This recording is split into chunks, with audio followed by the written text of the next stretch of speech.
Class 10th Hindi के most important question बताऊंगा Haryana board के पैटर्न वाले। भाई हरियाणा बोर्ड के पैटर्न वाले आपको पढ़ने हैं, आपको अलग पैटर्न के नहीं पढ़ने, ये बात ध्यान रखना। जो हरियाणा बोर्ड बार बार पूछता रहता है most important question class 10th Hindi के, अगर तुमने ये क्वेश्चंस कर लिए, अगर ये क्वेश्चंस तुमको आते हैं, एक बार देख लो भाई, सिर्फ देख लो एक बार, ये क्वेश्चंस तुमको आते हैं तो भाई तुम्हें टेंशन लेने की जरूरत नहीं है। मोस्ट इंपोर्टेंट क्वेश्चन है सारे के सारे, इनसे बाहर नहीं जाएगा। तो चलिए वीडियो को स्टार्ट करते हैं। सो फ्रेंड्स, यहाँ पर आप देख सकते हो दोनों किताबों के महत्वपूर्ण पर्सन। भाई ये वो पर्सन है जो कि मोस्ट इंपोर्टेंट है, पक्का आते ही आते, इनमें से ही आएंगे, टेंशन लेने की जरूरत नहीं है। तो देख लो, जल्दी जल्दी बता देता हूँ। सभी पाठों के मूल भाव और पाठ का संदेश जरूर याद कर लो, ठीक है भाई। मूल भाव किसी भी पाठ का पूछा जा सकता है, ठीक है। सेनानी वाले का पूछा जा सकता है, बाल गोविंद भगत का पूछा जा सकता है, किसी भी पाठ का मूल भाव पूछा जा सकता है, ये मोस्ट इंपोर्टेंट है। दूसरा देखिए, सभी पाठों के मेन कैरेक्टर, यानी कि मेन जो कैरेक्टर, जैसे कैप्टन हो गया, ठीक है, उसमें बाल गोविंद भगत हो गया, नवाब साहब में लखनवी नवाब साहब हो गए, ठीक है। तो इस टाइप से जो मेन कैरेक्टर्स हैं उनके बारे में क्वेश्चंस आएंगे। अब देखो क्वेश्चंस, कैप्टन के चरित्र की विशेषताएं बताइए। मोस्ट इंपोर्टेंट क्वेश्चन है, कई बार आता है भाई, पता है ये क्वेश्चन आता है तुम्हें, आता है तो अच्छी बात है। अगला है, कैप्टन मूर्ति का चश्मा बार बार क्यों बदल देता था। मोस्ट इंपोर्टेंट क्वेश्चन है भाई ये। अगला है, सेनानी न होते हुए भी चश्मे वाले को लोग कैप्टन क्यों कहते थे। मोस्ट इंपोर्टेंट, ये तो पक्का आएगा। अगला है, पान वाले का एक रेखा चित्र प्रस्तुत कीजिए। ये क्वेश्चन भी कई बार देखने को मिला है।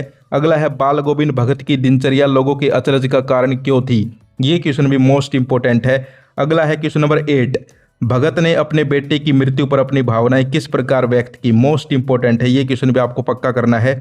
अगला है, बाल गोविंद भगत की पुत्र वधू उन्हें अकेला क्यों नहीं छोड़ना चाहती थी। ये क्वेश्चन भी कई बार पूछ, ये वो क्वेश्चंस है जो कि हरियाणा बोर्ड पूछता है भाई, ठीक है। देखिए, आपको हरियाणा बोर्ड के पैटर्न पे ही पढ़ना है। पढ़ा रहे हैं, बहुत सारे लोग पढ़ा रहे हैं अलग अलग, कोई किसी बोर्ड से पढ़ा रहा है, कोई किसी बोर्ड से आके पढ़ा रहा है, लेकिन आपको हरियाणा बोर्ड के पैटर्न से पढ़ाई करनी है, ये बात ध्यान रखिए। आगे देखिए, नवाब साहब ने खीरे की क्या विशेषता बताई। ये मोस्ट इंपोर्टेंट क्वेश्चन है, ठीक है। इसके अलावा हम आगे चलें, नवाब साहब ने नमक मिर्च लगे खीरे की फाक को खिड़की से बाहर क्यों फेंक दिया। ये क्वेश्चन अब की बार आने के पूरे चांस है, मोस्ट इंपोर्टेंट है, इसको पक्का कर लेना। अगला है, लखनवी अंदाज पाठ में किस पर और क्या व्यंग्य किया गया है। ये भी मोस्ट इंपोर्टेंट है। और देखो, कल जो है एक मोस्ट इंपोर्टेंट वीडियो आ जाएगी, मतलब आज मैं ये वीडियो बना रहा हूँ, ठीक है। तो आज 26 तारीख है, यानी कल 27 तारीख को जो है दोपहर के आसपास तुम्हारी हिंदी की मोस्ट प्रेडिक्टेड क्वेश्चन पेपर लेके आ रहा हूं। ऐसा क्वेश्चन पेपर लेके आ रहा हूं कि शायद पूरा का पूरा छप जाएगा, ठीक है। तो वो वीडियो पक्का देख लेना भाई, मोस्ट इंपोर्टेंट है। और उसमें तुम्हें स्टडी मटेरियल की फ्री PDF भी दे दूंगा, टेंशन लेने की जरूरत नहीं है भाई करवाएगा तुम्हारी 100 में से 100 की तैयारी, ठीक है। लेकिन चैनल को सब्सक्राइब कर लो। आगे देखिए, मोस्ट इंपोर्टेंट क्वेश्चन, लेखिका का पड़ोस कल्चर से क्या तात्पर्य है। ये क्वेश्चन बहुत आता है भाई, बहुत आता है, ठीक है। अगला देखिए, मन्नू भंडारी, जो मोस्ट इंपोर्टेंट है वो बता रहा हूँ, ठीक है। वैसे तो करने तो सारे ही हैं, लेकिन ये देखिए, मन्नू भंडारी के पिता ने रसोई को भटियार खाना क्यों कहा है। मोस्ट इंपोर्टेंट क्वेश्चन है ये, भटियार खाना वाला, ठीक है। रसोई घर को उन्होंने भटियार खाना क्यों कहा था। ये क्वेश्चन पिछले सालों में आता रहा है, बार बार आता रहा है, ठीक है। तो ये आपको पक्का आना चाहिए, आता है सब कोई।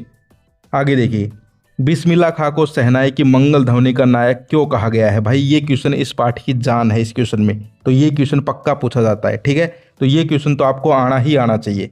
अगला देखिए, शहनाई की दुनिया में डुमराव को क्यों याद किया जाता है। ये भी कई बार पूछ लिया जाता है। काशी में हो रहे कौन कौन से परिवर्तन बिस्मिल्लाह खां को व्यथित करते हैं। ये क्वेश्चन थोड़ा सा जो है एप्लीकेशन बेस्ड है, यानी कि पूछ रहे हैं कि भाई काशी में कौन कौन से बदलाव हो रहे थे जो उनको व्यथित कर रहे थे। तो ये क्वेश्चन अब आने के चांस है भाई, ये क्वेश्चन आने के चांस है। अगला देखिए, सिद्धार्थ ने अपना घर क्यों त्याग दिया। मोस्ट इंपोर्टेंट है, एक क्वेश्चन रह गया इंपोर्टेंट, लेखक के अनुसार सभ्यता और संस्कृति में क्या अंतर है। Most important. आगे देखिए, माता काचल पाठ में भोलानाथ अपने साथियों को देखकर सिसकना क्यों भूल जाता है। ये भी इंपॉर्टेंट है। भोलानाथ की चारित्रिक विशेषताएं, मैं कह रहा हूँ ना, एक दो क्वेश्चन तो ऐसे आएंगे, चारित्रिक विशेषता बताओ, ठीक है। ऐसे क्वेश्चन आएंगे एक दो, टेंशन लेने की जरूरत नहीं है। आगे देखिए, खेल खेलते हुए बच्चे को देखकर पिता को देखकर क्यों भाग खड़े होते हैं। ये इंपॉर्टेंट क्वेश्चन है। सिक्किम के अधिकतर लोगों की जीविका के साधन क्या हैं। ये क्वेश्चन बहुत आता है। कटाओ को भारत का स्विट्जरलैंड क्यों कहा गया है। Most important. और एक जो है, ये दोनों 29-30 के दोनों क्वेश्चन इंपॉर्टेंट है। लेखक को कौन कौन सी बातें लिखने के लिए प्रेरित करती थी और लेखक ने अपने लेखन को कैसे आंतरिक व्यवस्था कहा है। तो ये 30 क्वेश्चन बता दिए भाई मैंने, देख लो। ठीक है, मोस्ट इंपॉर्टेंट है। जो इनको पक्का कर जाए उसका पेपर अच्छा हो जाएगा। ठीक है, और जो कल वीडियो आ रही है, क्योंकि आज 26 तारीख है, ठीक है, आज तुम्हारा मैथ का पेपर हुआ है, कल 27 तारीख को दोपहर को वीडियो आ जाएगी, दोपहर के शाम तक। ठीक है, मोस्ट इंपॉर्टेंट वीडियो। फिर 28 को तुम्हारा पेपर है ही, उस वीडियो को पक्का देख लेना भाई। उसमें सब कुछ बता दूंगा, कौन कौन सी ग्रामर से तुम्हें डर लगता है अब नहीं लगेगा, कौन कौन से ऐसे, कौन कौन से पत्तर, सब कुछ। तो ये आज के लिए इतना ही, फिर मिलते हैं। जय हिंद, जय भारत।